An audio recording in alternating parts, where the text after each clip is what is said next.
I know you've been following pretty much everything that's coming out of Iran very closely, but it really was those devastating images that we saw out of Sharif University. And in fact, what we just showed the audience was so mild compared to what's circulating out there. Describe for me what you're hearing from the students there and from residents in Iran.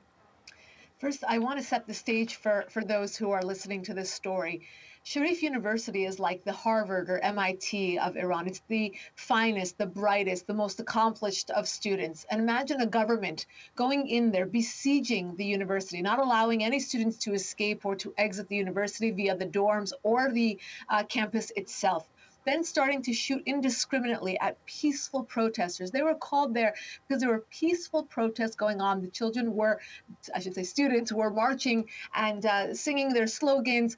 And they came to crack down. They came to make an example because they do not want this movement to become a university movement. We've seen that in the past in Iran, where the protests and the demonstrations begin at the university level and spread outward. They know that if it reaches that university level, which now it has, because their plan backfired, they failed to make an example out of this. These students across the country, both in high schools and in universities, have come out in the past week in reaction to what happened at Sharif University. And to your original point about this bloodbath that they created there, they also rounded up anywhere between 40 and 150 students, taking them in white, unmarked vans to an undisclosed location. We do not know where they took them. We don't know what will become of them. And it's very difficult to know the death toll. It's very difficult to know where they were taken. And it's very difficult to assess any of the tragic situation or any of the numbers right now. I'm glad you brought up the students who just disappeared. While we don't know, and it's very hard to get information out of Iran, but what are some possibilities of what might have happened to these young students? Well, let me remind the viewers of what happened to Mahsa Amini, the 22-year-old iconic victim of this movement. She was taken in by the so-called morality police, which is a very lazy translation of a segment of Iran's brutal police forces that are entrusted solely with the responsibility of making sure individuals and young people mostly, because that's who they target, are Sharia law compliant, so that boyfriends and girlfriends are not hanging out together, they're not wearing their Islamic scarf properly, the way that they're dressed, the way that they conduct themselves, etc. She's 22 years old, was visiting family in Tehran, and was wearing her headscarf back a bit. So some of her hair and her bangs were showing, and was taken into custody. Again, undisclosed location.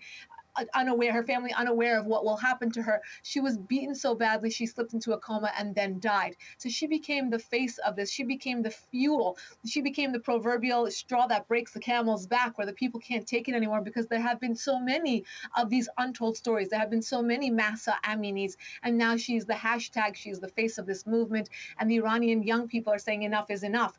So much of this happens. Obviously, there is no correct justice system. There's no due process. So when you get taken into custody, as many have in the last 3.5 weeks, going into the 4th week, they just don't know what will happen.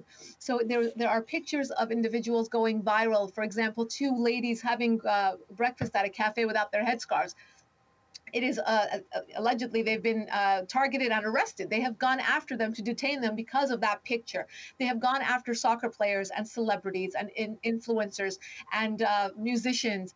Anybody who has viral videos going out on social media has been targeted. And again, we do not know what will happen to these individuals. And that is what is very, very frightening for the Iranian people. But yet they have the courage to come out yet another day. Lisa, let me ask you about the regime, the police, the military units, the Ayatollahs, all of this.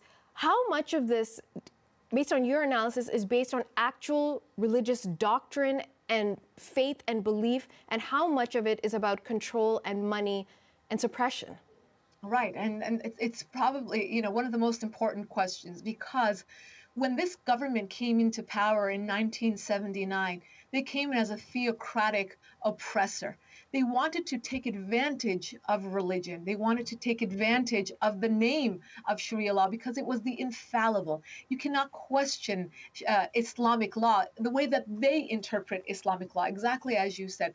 Look, some of it is true. So their court of law, for example, the way that a woman has to apply for a divorce, with the children going to full custody to the husband, a woman not being able to apply for a divorce herself under very, very small and narrow circumstances can she do so. In the court of law, a woman being half the value of a man in terms of testimony, things like that that do derive somewhat from Islamic law. But as we know, with all other terror organizations, and I call them a terror organization because of the amount of terrorism they are sponsoring around the world, it is always taking advantage of bastardizing the religion in order to be that infallible voice, in order to crack down, in order to control the masses for 43 years, and it has backfired. People in the country have run away from religion. There has been a trendy move to convert in these underground churches to Christianity. The children have the religion of pop culture and designers and Western culture more than anything else. So they have absolutely used the name of Islamic law in order to control people and in order to stay in power for 43 years. Okay. Lisa, it's been really good to get your voice and your insight on the show. Thank you so much for your time. Thank you for having me. Lisa Daftari is an investigative journalist and editor-in-chief of the Foreign Desk.